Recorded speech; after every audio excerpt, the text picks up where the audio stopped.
Hi guys, today we are going to continue solving logarithmic equations. Before we do, I just wanted to give a gentle reminder about logarithms. So we have log base b of x. I know that you know that a log is just an exponent, so we're just going to say that that exponent equals y. So a few friendly reminders. So in this case, the base is any positive number with the exception of 1, and the argument has to be positive, not because the book said so, it just comes from math. Any positive number raised to any exponent, whether positive or negative, is going to give you a positive result. So let's go ahead, go to straight problem A. So we have log base 2 of 4 minus x is equal to 4. Now, when it comes to solving logarithmic equations, what I need to ask myself is this: how many logs do I have? One or more? If I have only one log, then the first thing I want to do is to go straight into exponential form, or get out of the log. And we can either remember log base b of x equals y. And again, I write this because I copied it from the book. But for me to go from log form to exponential form, it's really hard, so I'd rather do the words. So to go from log form to exponential form, we're going to take the base, raise it to some power, and that will give us the argument. Base raised to some power will give us the argument. So in this case, the base of the logarithm is 2. Base to some power equals argument. And if we remember that a log is just an exponent, and if the log equals 4, then the exponent has to equal 4. So that will give us 2 to the 4th power equals the argument of 4 minus x. And for me, once we go from logarithmic form to exponential form, I feel like we nailed it. The rest is just arithmetic. We got this. The square of 4, last time I checked, is 16. We take our time to isolate the variable term. We'll subtract 4 from both sides. And if my arithmetic doesn't fail me like last time, the difference of 16 and 4 is 12. And for the grand finale, to get rid of the times -1, let's go ahead, divide both sides by -1. And that will give us that x equals -12. So most of the time when it comes to solving equations, is like, I know I nailed it, because if I were to make a mistake, you will let me know. But when it comes to logarithmic equations, not only do we have to solve it, but we have to make sure if our answer flies, meaning let's go ahead and make sure that the argument is positive. So to do that, we're going to go ahead and do the argument check. Whether you write it out or not, it's up to you. For this problem, we're going to write it out. And for the rest of the problems, we'll just talk about it unless I can do it in my head. So the first argument involving a variable, the first and only argument involving a variable, is 4 minus x. And we want to know if our answer makes the argument positive. So if our solution makes the argument positive. So we have 4 minus -12. Last time I checked, that gives us 16, and that is a positive number, so it passes the argument check with flying colors. And when I say that that it passes the argument check, it's just the way I say, like, it's just my way of saying that our argument is positive, or it doesn't make it negative. Now, it doesn't mean that my answer is correct. It just means that my answer could fly. For those of us that are overachievers and we don't satisfy just for our answer could be okay, we want confirmation that it's correct, then we do the actual checking, how we would check any equation. So to really check your equation, we substitute our answer for the variable and make sure that we have a true statement. So we have log base 2 of 4 minus x equals 4. And our proposed solution is -12. So when we actually check it, it will give us the confirmation of us knowing that it's correct versus it could be correct. Alright, so we have log base 2 of 4 minus -12 equals 4. Difference of 4 and -12 is 16. We take our time, log base 2 of 16. So the question that I want to ask myself is this: 2 to what power gives us 16? And I believe it's 2 to the 4th power that gives us 16. So this gives us 4. Left side gives us 4. Right side gives us 4. The one advantage of actually checking versus just making sure it's okay is that we have confirmation that it's actually correct. Alright, so that's our first problem. We got 2 more. Okay, problem B. So problem B, we have log of x plus log of 8 equals 1. And at first I'm a little bit nervous because the bases are not highlighted, so I feel like the book maybe forgot to write them, or maybe I forgot to write them myself. But actually when the bases are not highlighted, remember that is the common logarithm, or a logarithm of base 10. So when it comes to solving exponential equations, what I'm going to ask myself is this: how many logs do I have? One or more than one? And in this case, as you can see, we have more than one log.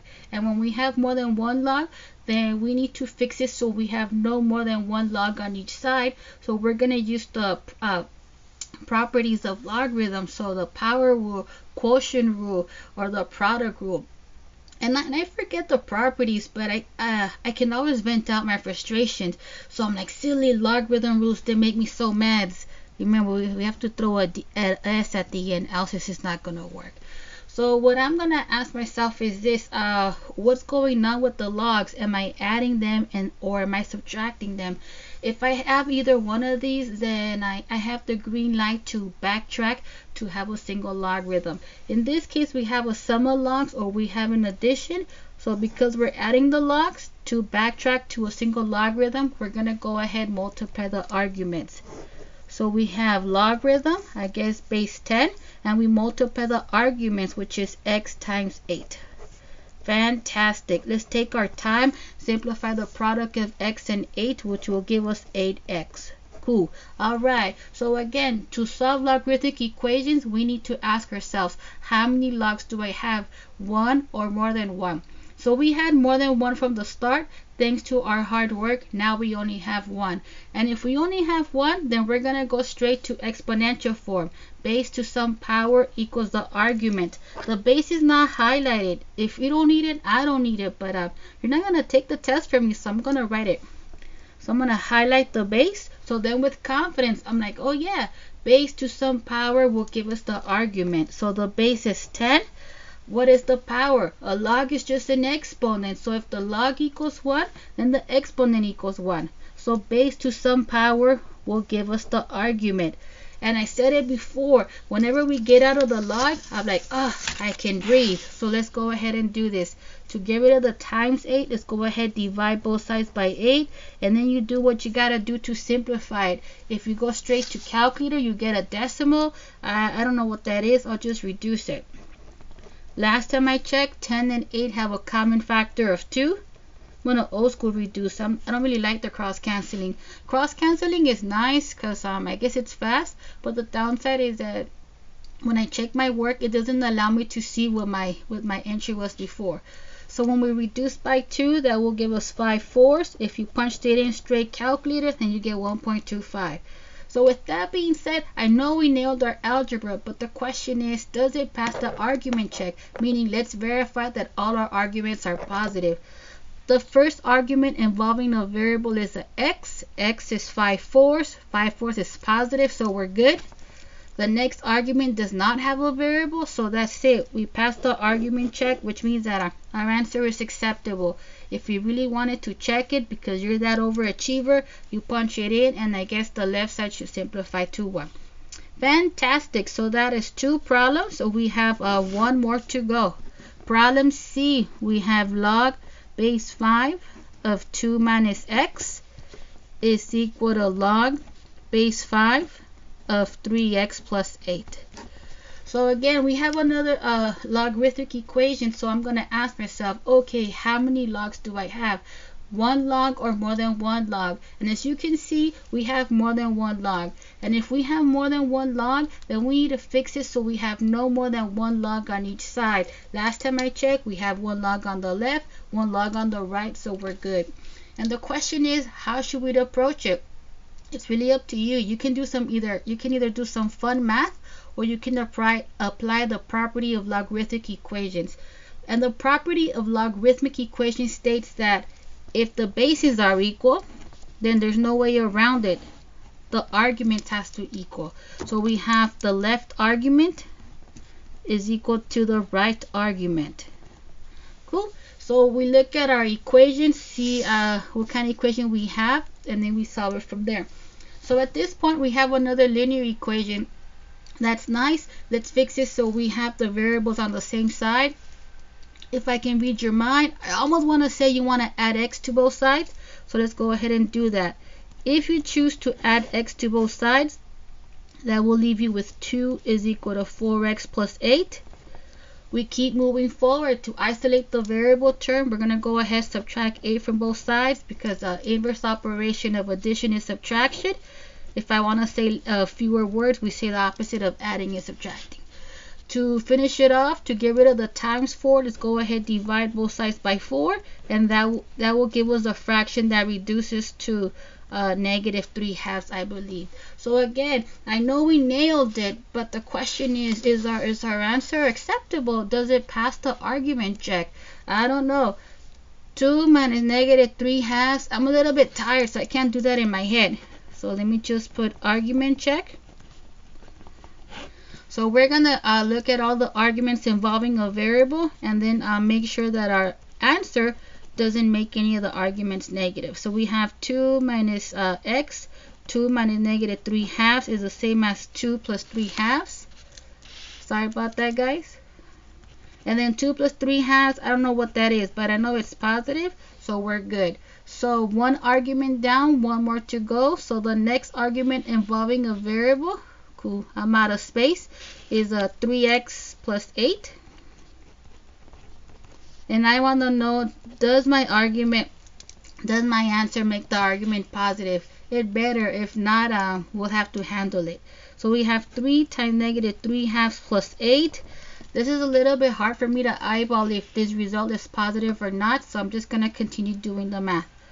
Product of 3 and negative 3/2 is a negative 9/2. And this is a little bit hard for me to eyeball to see if it's positive or negative, so we're just going to finish the arithmetic. When we write the equivalent fractions, that will give us negative 9/2 plus 16/2, and the sum of negative 9/2 plus 16/2 gives us 7/2. Last time I checked, 7/2 is positive, so we're good. So our solution passes the argument check with flying colors, meaning we have verified that the arguments are positive. If you're an overachiever, then you don't do the argument check, you really check it. You know, you substitute a negative 3/2 for the variable x and verify that the left side equals the right side, but we don't have time for that, so that's it. Okay guys, so I think that was the end of this set of exercises, but don't worry, I got three more problems for you. Thank you.